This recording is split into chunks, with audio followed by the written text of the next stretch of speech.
Everything we do is based in expectation. I challenge people all the time. Tell me something you do that is not based in an expectation. And it's really, really hard to do. And I haven't had anybody actually tell me something that they've done that isn't based in an expectation, because it's the precursor to all of our actions. And by working at the root of what people want, I call it wants, needs, and desires are, and figuring them out and defining them, then we can start moving through what's bothering them and what's causing them anxiety, stress, depression. All of those things are all based in unmet expectations. Welcome to the Secrets of Success podcast. I'm your host, Dr. Ken Keis. Well, when we think about success in life, do you think that we get disappointed over expectations or expectations gap? Well, today's guest, Art Costello, has written the book Expectation Therapy. It really came out of a traumatic time in his life where his wife passed away from cancer. He went into a spiral, and then as a result of that, really came back up, and it's rejuvenating. Now, many of you are familiar with Colonel Sanders, who started Kentucky Fried Chicken, and the fact that he was in his 60s before he started it. Well, not to label Art an elder, but Art started this whole program of transforming people's lives right around the age of 60. When many people talk about millennials or other ages, people 30 or 40 or rocking it online, well, Art's rocking online with thousands and thousands of followers. So I encourage you to, spend the time with this show. Now, as always, we thank you for listening to The Secrets of Success. If you like what we're doing, please pass it on, let other people know, leave a positive comment in whatever platform you're listening to. Now, one of the things we do talk about is, expectations that comes out of clarity.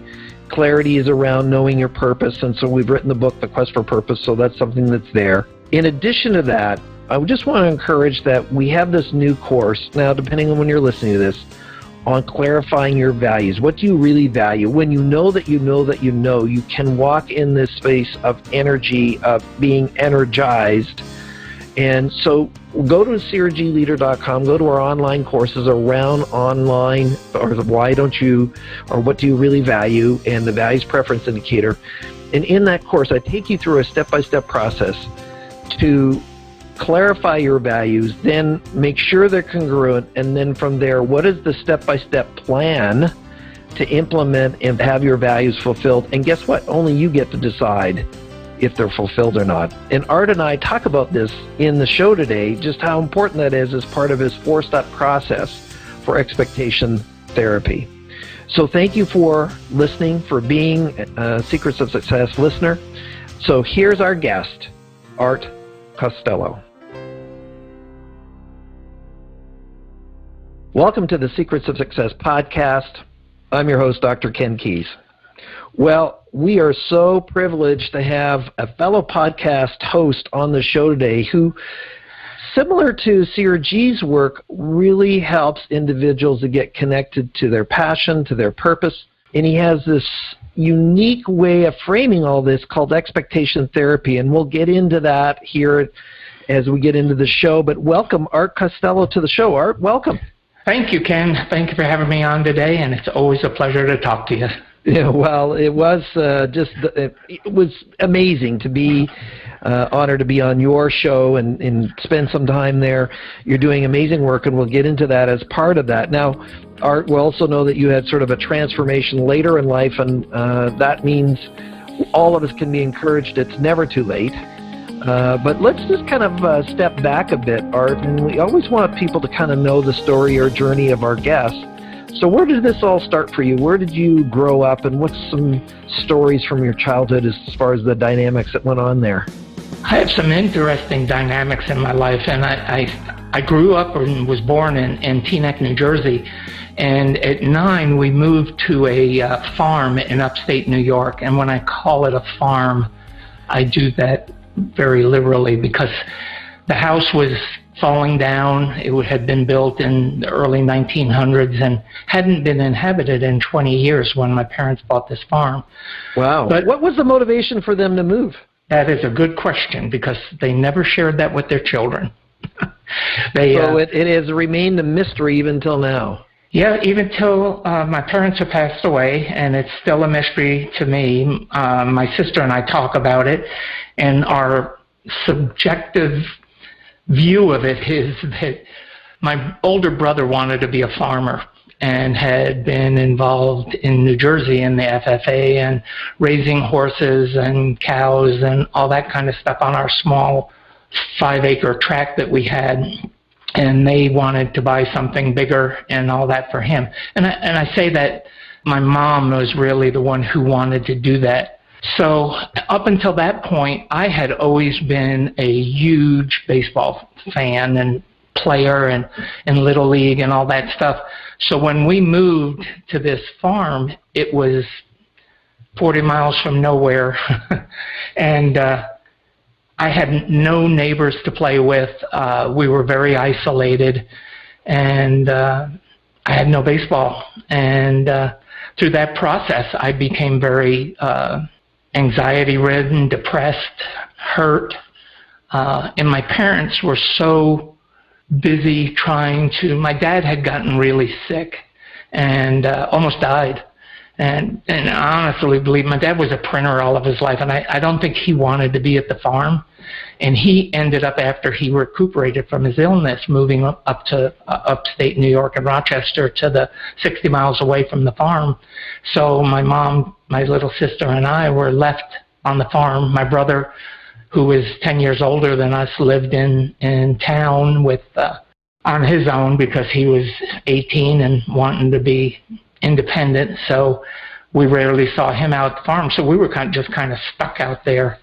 And through that process, what happened is that we had this huge hill next to the farm, and I would go up to the top of that hill and lay on my back, and I would have conversations with God, and I was asking what was going to become of me.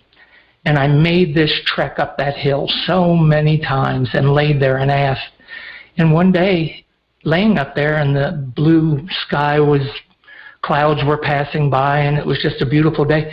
And all of a sudden, I heard something deep, deep inside of me, and it really scared me because I had never had the experience of, I think, being in touch with my inner self. And I heard this voice say, "You just have to do. You just have to keep doing, and everything is always going to come out okay." You know, I made that trip so many times, and I began to believe in that voice. Now, how old were you at that time, Art? 9 years old. I was 9. Wow. And so, in essence, you sort of felt, if I may, and you can correct me if I'm wrong, you sort of felt abandoned by your parents. Oh, no, I definitely felt abandoned. And really now, looking back at it with the experience I have now, I was definitely in an abandonment crisis. Now, your dad was living, north of you. Were your parents separated, or he just simply lived there for the print shop purposes? He lived there for the print shop purposes, but they were separated in many ways. My dad is an alcoholic, but he's a functioning alcoholic. Never missed a day of work in his life.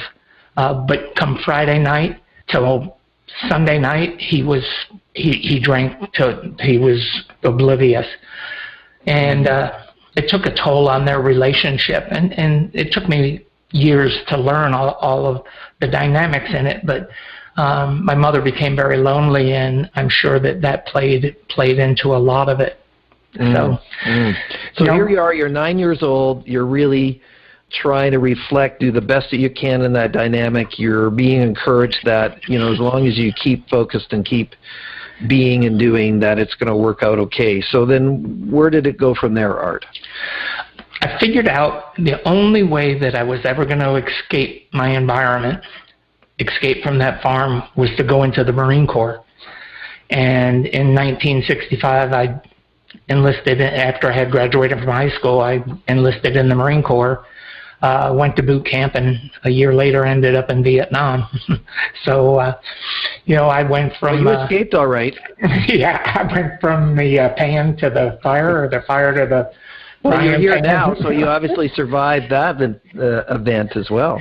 Yeah, and it's really interesting because a lot of my survival in Vietnam went back to going up and down that hill. because I developed a strong sense of no matter what, I was always going to be okay and I was always going to survive. And one of the things I saw in Vietnam with some of the young men was that fear would hit them and they would start saying, I'm not going to make it home, I'm not going to make it. And believe it or not, they didn't, And my positivity never left me. And I found a way to even make it more positive, because one night we were coming out of a long-range patrol and we were coming through this village and across this river that the Viet Cong kept blowing up. And it was daybreak, and we walked around the side. I walked around the side of this hut with my machine gun strung off me, and my eyes met this little girl with her hands through a chicken wire fence. We never said a word. I moved through, but our eyes remained just locked for probably 3 to 5 minutes, maybe, as I maneuvered my way through this. When I go back to our base, I said to the chaplain, happened to be out at our compound that day, and I said to him, Chaplain, have you ever been out to that little village that we always go through? I said, I saw this little girl, and I just had this feeling of seeing myself at 9 years old. And he said, that's an orphanage. And I said, you're kidding me. I said, I'd like to help that little girl. So I started telling him we started processing what we could do, and Thanksgiving was coming up. So we came up with this plan during Thanksgiving to have those kids brought in, the orphanage brought in, and all the Marines would pair up with them, and we would feed them and buy them a little toy or whatever we could get our hands on from home. And that happened. And the day that Thanksgiving Day, when the 6-bys pulled up and they dropped the tailgates on those 6-bys and kids started jumping off. Sure enough, this little girl that I saw me, and our eyes locked again, and it gets emotional for me. And this is not just 2 years later, Art. This is many years later now that we're having this conversation. So obviously this is deeply rooted interaction. This is 50 years this year. Wow. Or over 50. I think it's 53 years this year. But anyway, our eyes locked, and she ran into my arms. And that night I wrote to my parents, because my mom had gotten off the farm, and my mom and dad had gotten back together in Rochester and living there, and my sister was with them. And I said, take every cent I have in the bank, take it out, and send it to me, because I'm going to put this little girl in school. I'm going to buy her clothes. And a bunch of us Marines started helping this orphanage, but my parents formed a thing called Operation Morale, which ended up this huge organization that sent to orphanages in Vietnam essentials like toothbrushes, toothpaste, soap, dishwash towels, and washcloths. The essentials of life, right? The essentials of life that we take so granted. They started collecting clothes, and President Johnson at the time gave my mother an award for the work that she did in Operation Morale and many of the other people.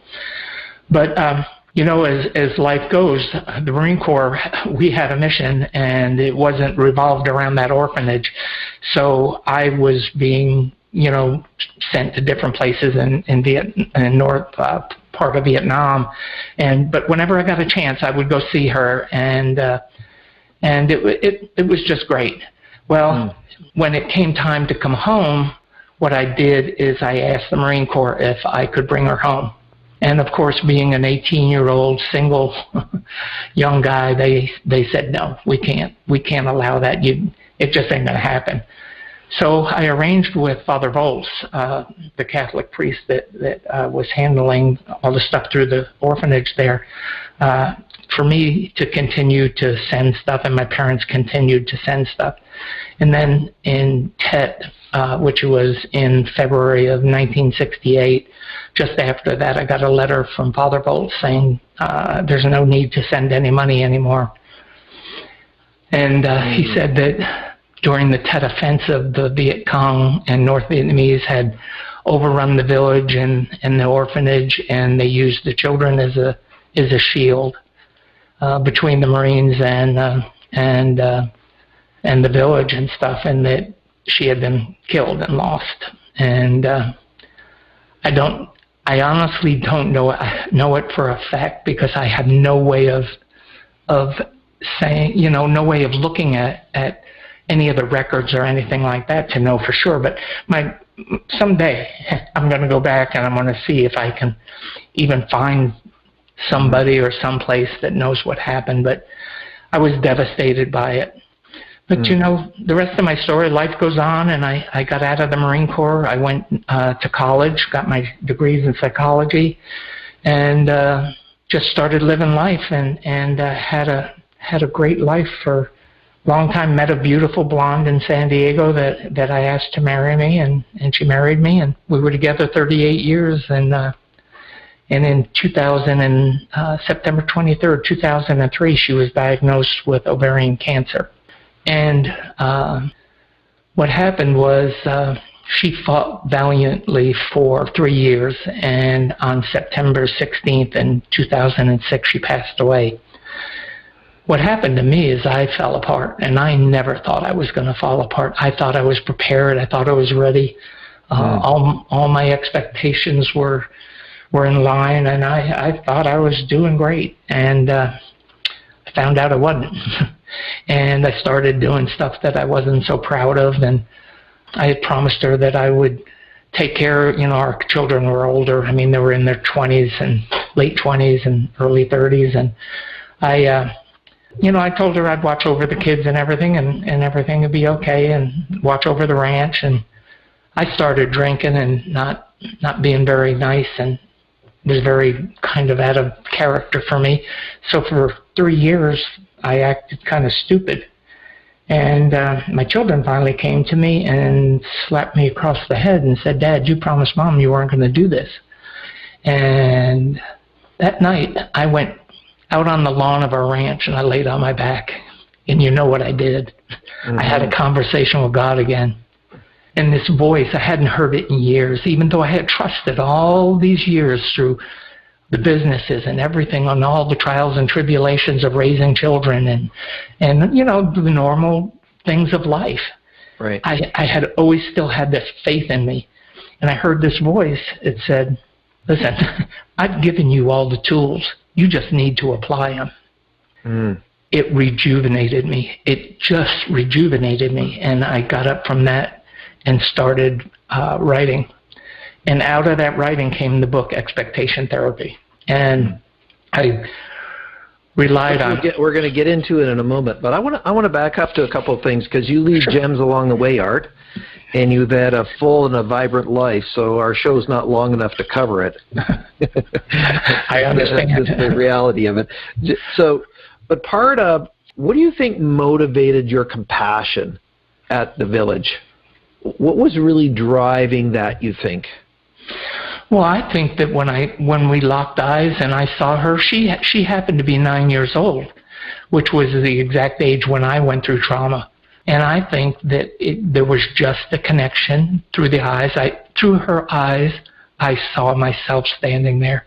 Mm-hmm. Many people could have had that experience, said, "Boy, that was impactful," and then just left it alone. But you took action on that. You started to get involved. You were doing things. You were investing in. Where do you think those values came from?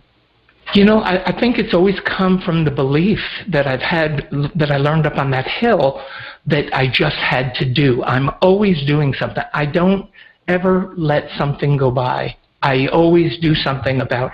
That's one of the things that happens to me, is that when things happen, I want to go figure out ways, and I don't call fixing it, because I really believe that people fix their own problems, but I try to facilitate others in their growth so that they can facilitate it, because I had to figure it out all on my own. And I think by doing and having to figure things out on my own, I really value the work it takes to change and transition and become. And I think triggered with the Marine Corps ethic of, or ethos, whatever you want to call it, of, always being faithful and getting the job done. Marines get the job done. And it's just been ingrained in me, and I'm just a doer. I just do things. It seems like, Art, what you're saying to the audience is that sometimes when we get stuck, if we stay stuck, we lose that fulfillment moment. You mean by lying on your back and really getting in touch with this passion for this project, is that re-energized you? Absolutely. I mean, it brings this vibrancy back to you. You feel fulfilled. You know, when I lost my wife, I wasn't feeling very good about the future.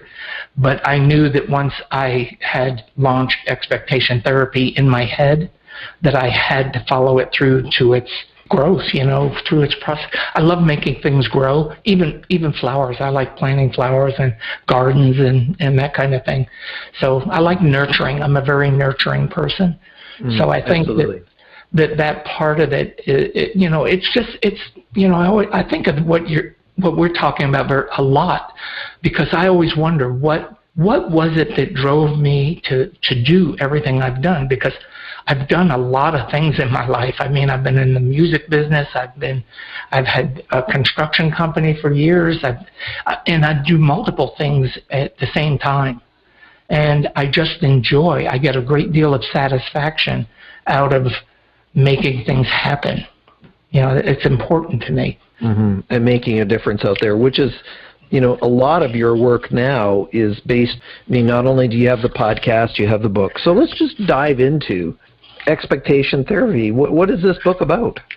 This book is really about taking my life story, and then I broke it down into a physics formula that I had learned in physics in college, that is called the theory of expectation, where they have a mathematical formula that will figure out or determine what the outcome of an experiment is going to be. And it gives them the probabilities and the possibilities of certain experiments. And I took that and turned it into a behavioral formula, which is basically identify, clarify it, and then solidify it with a written plan. It's very simple, but if you follow the steps of what I've done, it will bring you such joy, because it is so simple that it is so fulfilling, and it's so immediate. You see immediate results when you start applying the 3 basic principles of expectation therapy. And I help people, I facilitate people in moving through the process. It's quick, and if you think about it, everything we do is based in expectation. I challenge people all the time, tell me something you do that is not based in an expectation, and it's really, really hard to do. And I haven't had anybody actually tell me something that they've done that isn't based in an expectation, because it's the precursor to all of our actions. And by working at the root of what people want, I call it wants, needs, and desires are, and figuring them out and defining them, then we can start moving through what's bothering them and what's causing them anxiety, stress, depression. All of those things are all based in unmet expectations. Now, are these unmet expectations our own, or are they what other people have put upon us, or is it a combination of both, or what is it? It can be a combination of both, but what I really teach is that you really need to listen to your own expectations, because the expectations of anything else doesn't matter.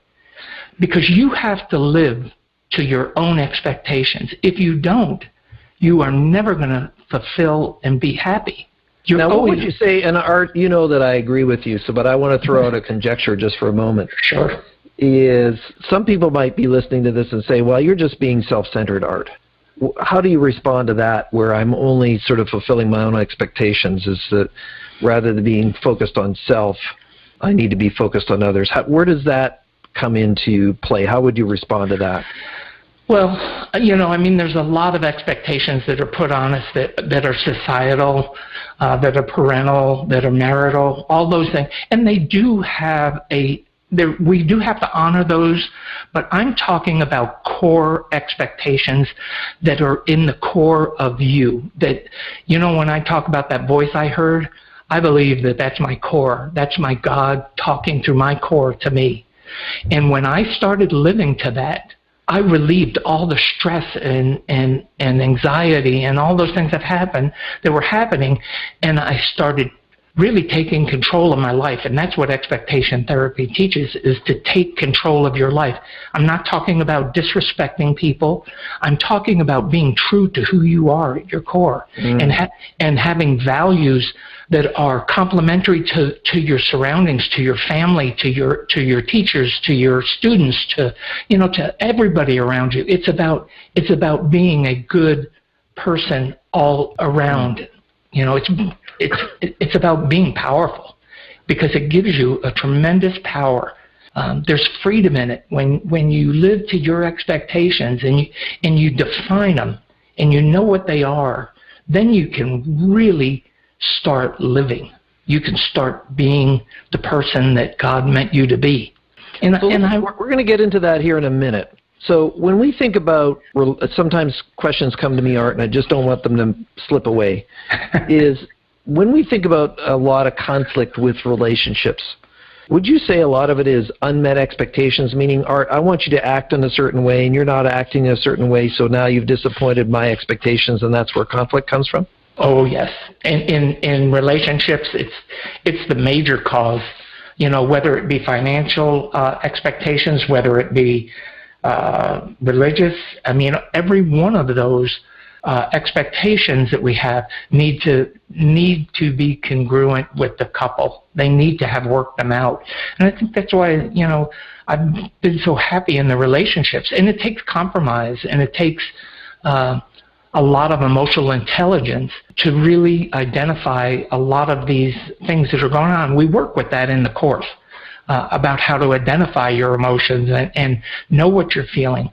But you have to have realistic expectations. I mean, if you go into a marriage and with expectations of trying to change somebody, it isn't going to happen. People have to change themselves. And Ken, that it's if people go into relationships of any kind, whether it's business, marital, or anything like that, and their expectations are not really working with the other person, then you're going to have these conflicts that are going to really put pressure and anxiety and stress on the relationship.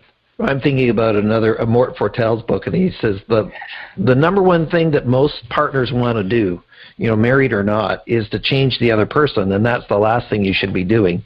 Is that you are connecting with this person to embrace them and give them a place of acceptance rather than try to be their change agent. Yeah, you have to accept, because no one is going to live up to all your expectations.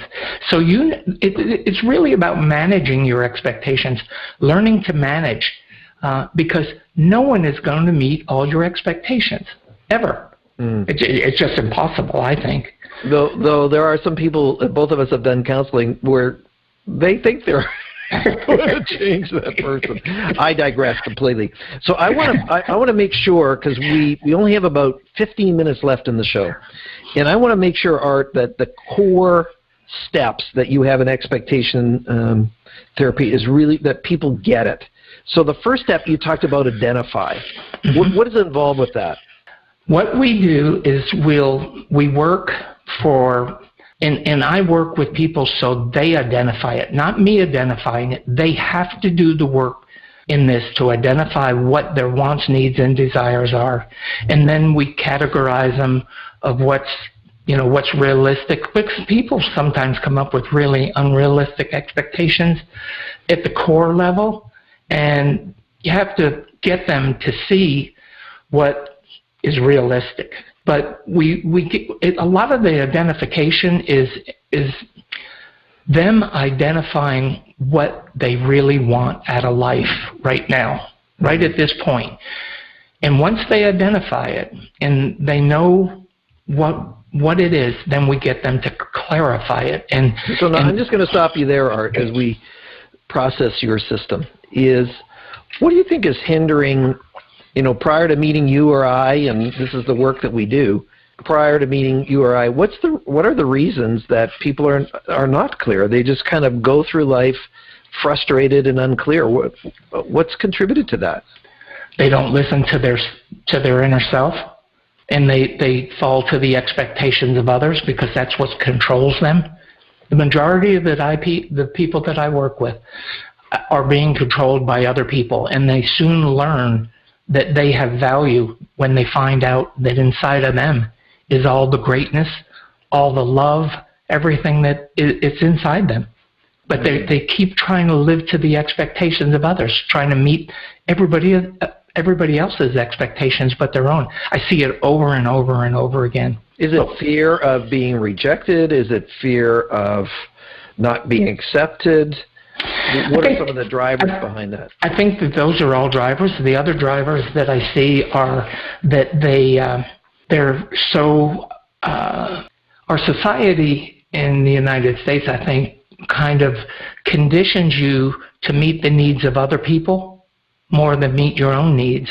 And I know that sounds crazy, but I just see it over and over again. And you know, I don't know if it's through the school system or parents, parental guidance, or where advertisers, where it comes from, but I just see it too much where people just don't really know how to get in touch with their inner self and have no idea. Once we start identifying, it is such a huge process.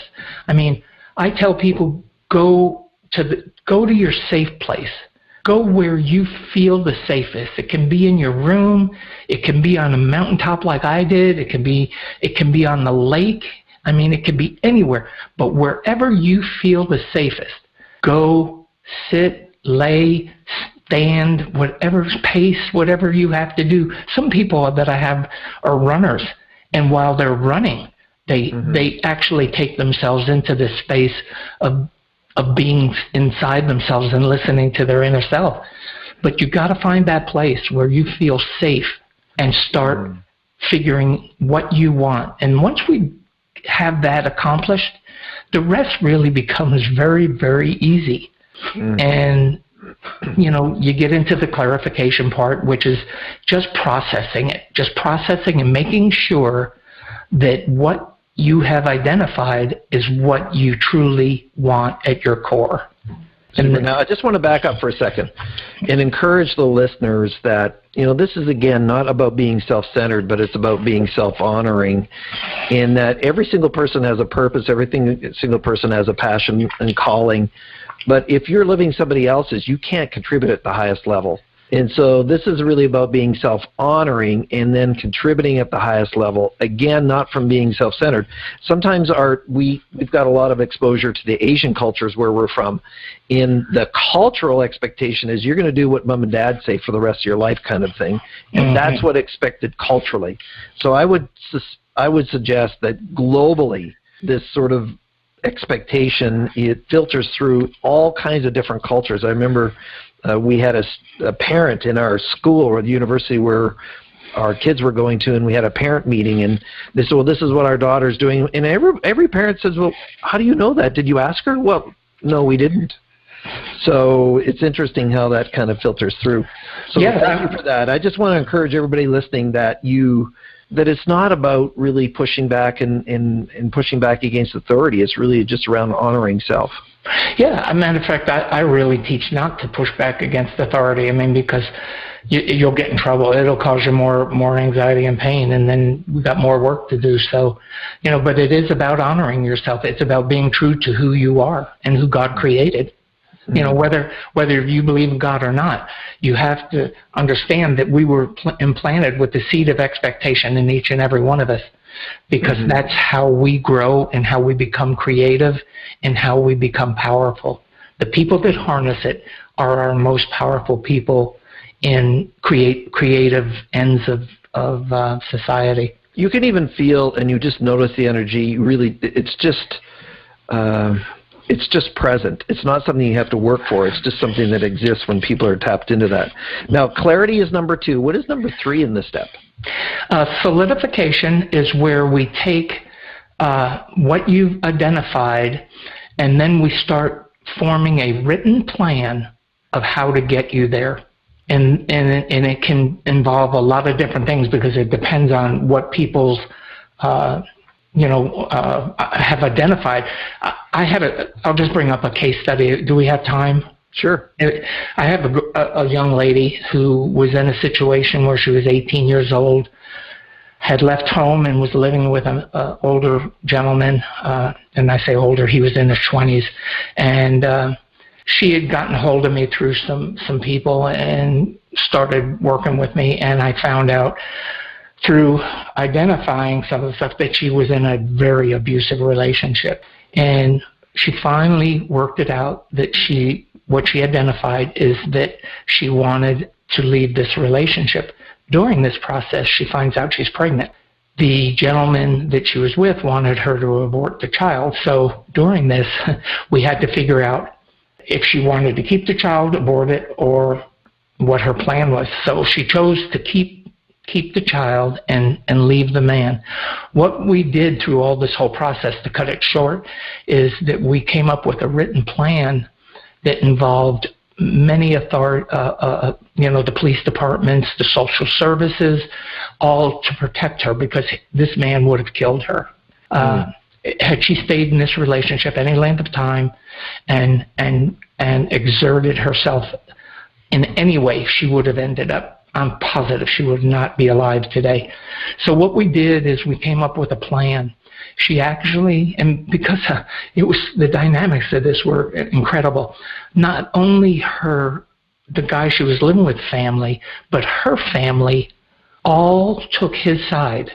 Even in the abuse, they told her to stick with it. That he would change and all this other stuff.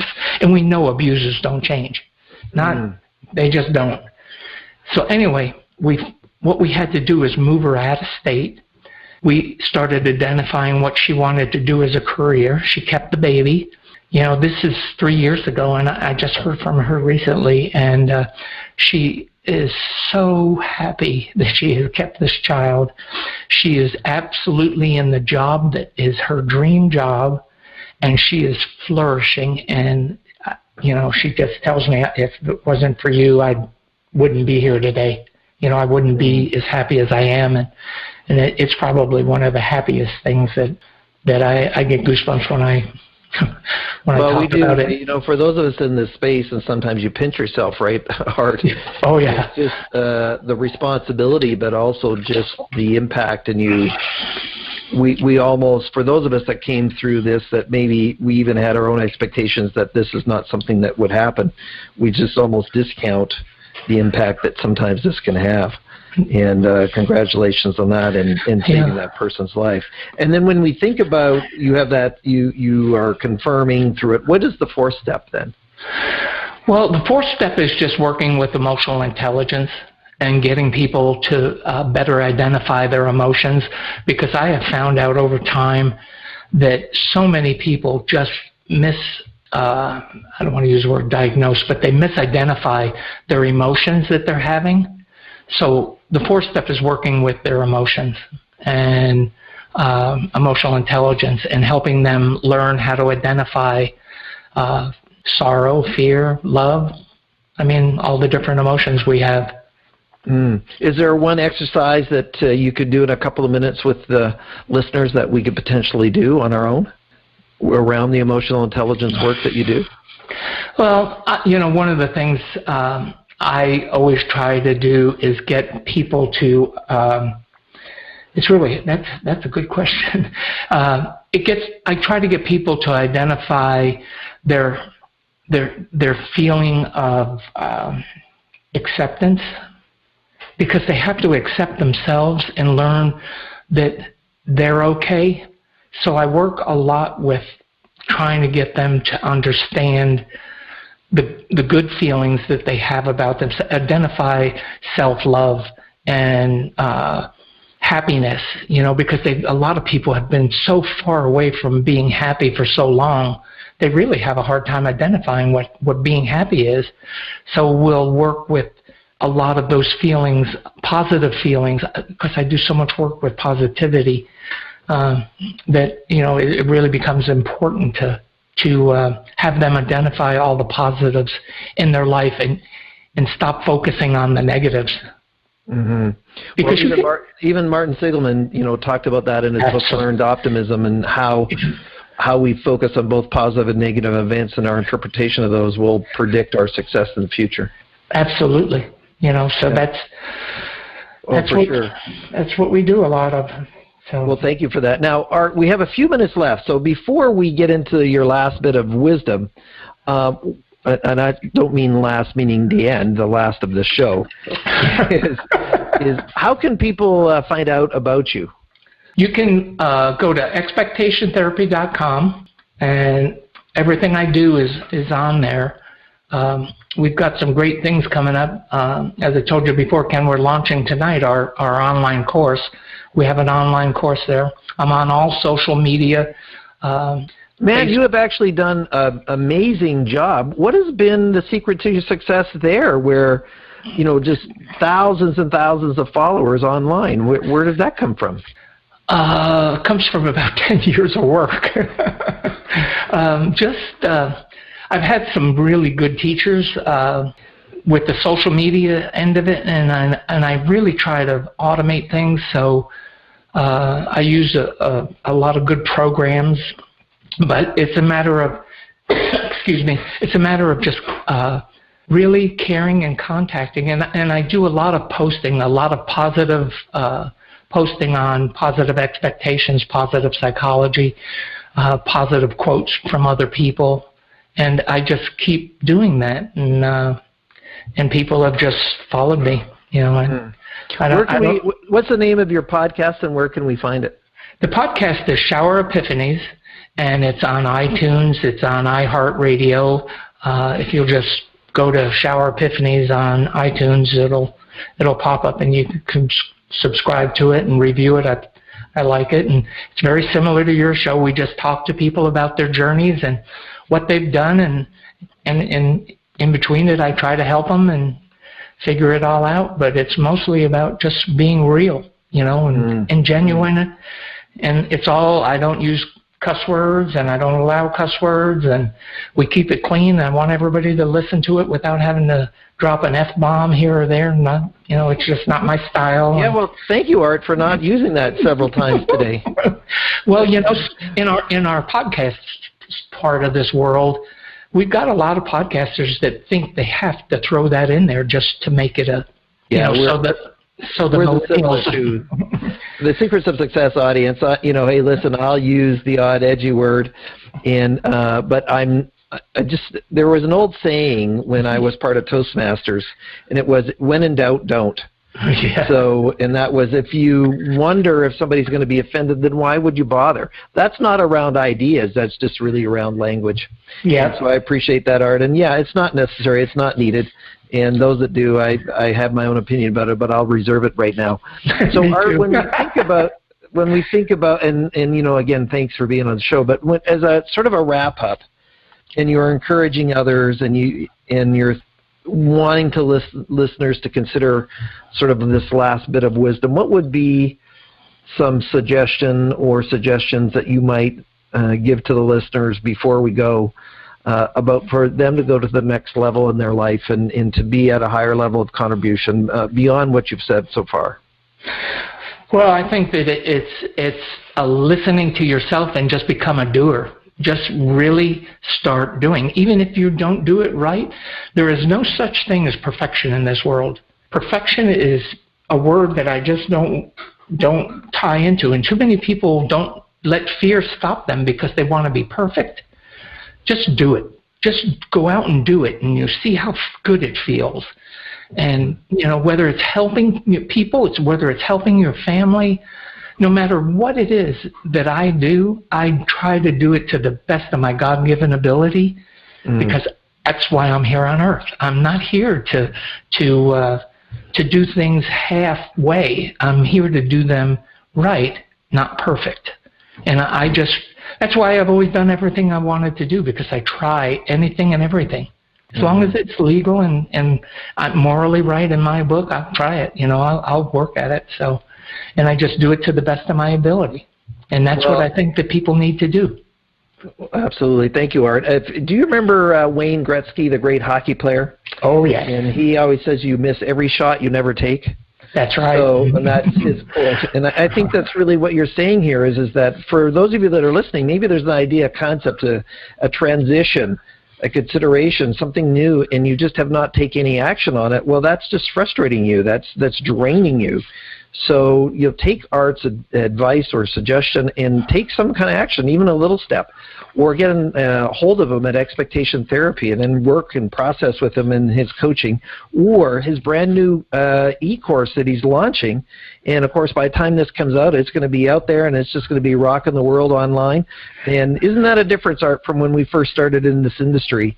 What's possible now to be able to serve people 24/7, even this podcast? I mean, this concept, for those of you listening to podcasts, and I'm a podcast junkie, 20 years ago, this wasn't there. And just we have our phones, and we can learn at any time from anybody at anywhere. Yeah, I mean, what it is you really have, there's no reason that you can't learn something today. There is so many places to learn, and we all need to keep learning because when you believe in learning, it opens up the possibility of everything. And that's what I believe in, the possibility of everything. Everything is possible if you try. Yes, sir. And everything, well, hey, Star Wars, right? Don't try, do. Yep. I love it. Well, Art, thanks very much for being on the show. My honor, Ken. That is Art Costello, Expectations. I mean, that's what we're dealing with. So expectationtherapy.com. Make sure you go and find out more about what Art is doing. But one of my encouragements for you as listeners is that you would just take that moment. You can't act on something you don't know or aren't clear about. And so this whole identity process that Art talked about, that's important. What does he really, really want? If you spent the time, have you gone to that quiet and safe place where you've reflected and then do it yourself or find a professional to help you with the clarity. It's no embarrassment to do that because everybody has a coach. And so we think about it in sports. Why wouldn't we have that in life? So my encouragement to you is that every single person listening to this, you have a reason to be here. You have a contribution to be made, and don't discount yourself. Thank you, as always, for spending your most valuable commodity with us. That's your time. If you like what we're doing, please pass it on. Leave a positive comment on whatever platform you're listening on. And thank you for growing yourself in listening to Secrets of Success. I'm your host, Dr. Ken Keis. Thanks for exploring the secrets of success with us. If you want to keep the momentum going, log on to crgleader.com. Scroll to the bottom and sign up for our inspirational emails. You can also take your success to the next level by following us on Facebook and Twitter and connecting with Ken on LinkedIn. We hope you have a great week and look forward to you joining us next time for the Secrets of Success podcast with Dr. Ken Keis.